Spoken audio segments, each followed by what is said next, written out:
Assalamualaikum. Hai semua, saya Muhammad Wafi bin Izwan dari kelas 5 Al-Kutubi. Saya mahu mempersembahkan masakan Melayu, nasi goreng. Saksikan video ini sampai tamat, ya ke? Bahan-bahan yang diperlukan: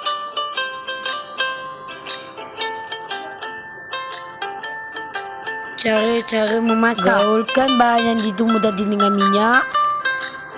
Masukkan cili dan gaul. Selepas itu kita masukkan sos tiram, gaul lagi.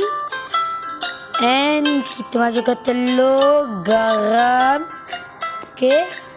Kita gaul. Selepas itu kita masukkan nasi.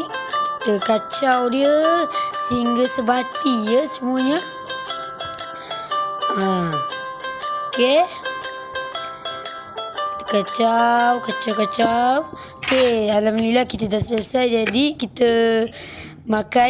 Okey. Rasa apa, Dik? Rasa menyesal. Taklah. Mestilah rasa sedap. Anda boleh cuba resepi ini di rumah ya. Boleh like and subscribe. Terima kasih.